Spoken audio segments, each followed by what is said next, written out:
Selama kamu belum bisa keluar dari kecemasanmu, sebaiknya kamu mulai mengurangi suplemen ataupun vitamin yang kamu konsumsi.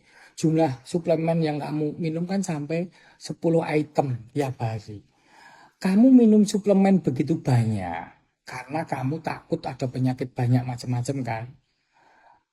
Itu berarti kamu menganggap tubuh kamu tuh selalu lemah. Karena itu butuh dibantu suplemen kayak pasukan bantuan, pasukan sewaan dari luar untuk membantu tubuh mengatasi penyakit yang kamu takutkan tersebut. Oke, kamu minum suplemen 1-2.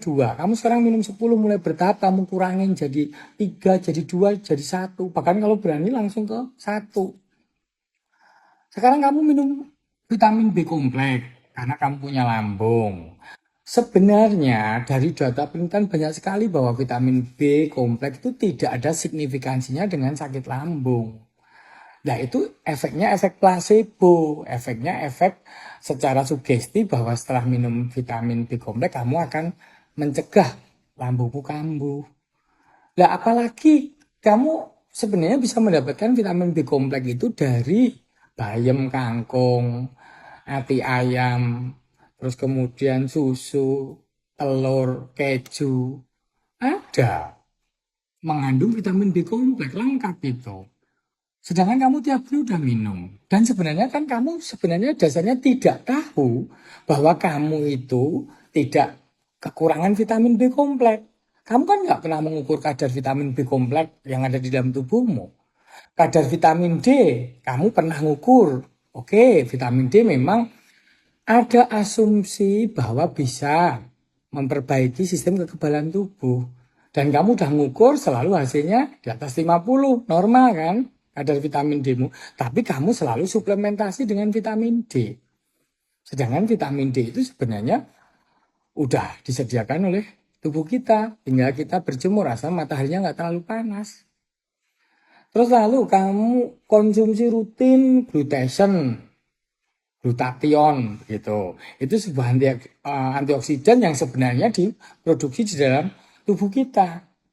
Dan dari sekian penelitian itu sebenarnya glutathione itu bentuknya kan tripeptida itu rangkaian asam amino yang memang ada fungsinya antioksidan dan lain-lain.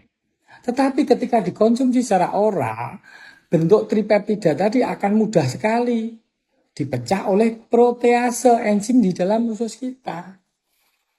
Ya sebenarnya ada indikasi ketika kamu butuh suplementasi dan indikasi itu yang mencari dokter. Kalau kamu memang dicurigai kekurangan atau defisiensi.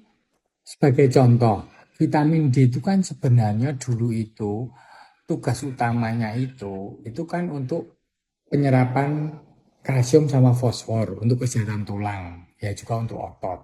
Tapi semenjak pandemi memang dari beberapa penelitian mungkin bisa menjaga sistem imun kita. Ada sifat anti radangnya.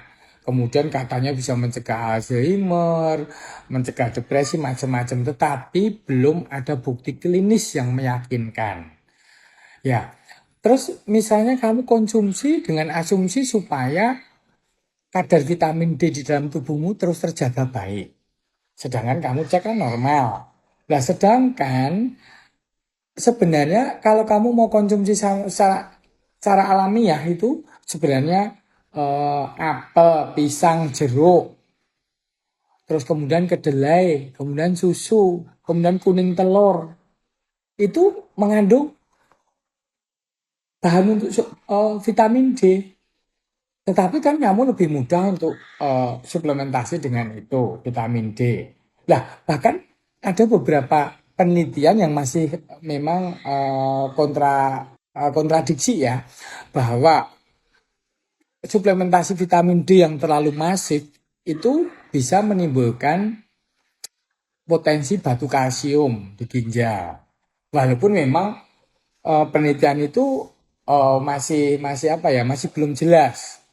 Ya, tapi bukannya lebih baik kita makan secara alamiah aja dari bahan makanan yang sudah ada. Kalau memang kamu pengen tahu, coba kamu cek ke kakek nenek kita atau orang-orang yang terbukti tua, sehat itu apakah mereka suplementasi terlalu banyak.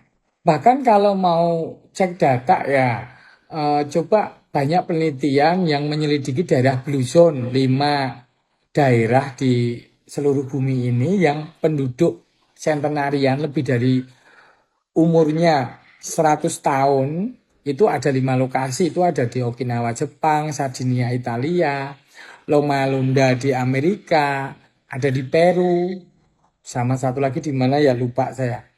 Itu mereka tidak begitu banyak konsumsi suplemen macam-macam, mereka cukup banyak makan buah dan sayur 3 kali lipat dari orang lain di kota misalnya, dan juga makan daging tapi sedikit, sama banyak makan ikan laut.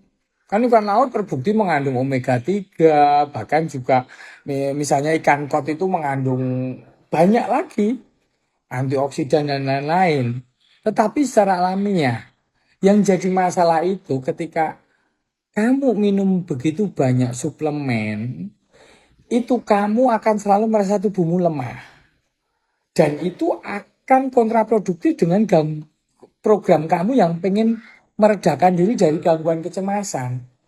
Ketika kamu bisa mengurangi pelan-pelan, percaya dirimu meningkat. Karena masalah kesehatan itu juga masalah optimisme, keyakinan akan hal yang baik di masa depan. Kalau kamu optimis dengan mengurangi suplemen perlahan-lahan, bahkan tanpa suplemen tapi kembali ke natural, kamu dengan sendirinya nanti akan reda dari kecemasan. Kamu akan semakin percaya diri dan tidurmu cukup. Sedangkan kan kita tahu bahwa sistem kekebalan utama itu keseimbangannya dibentuk pada saat kita tidur cukup.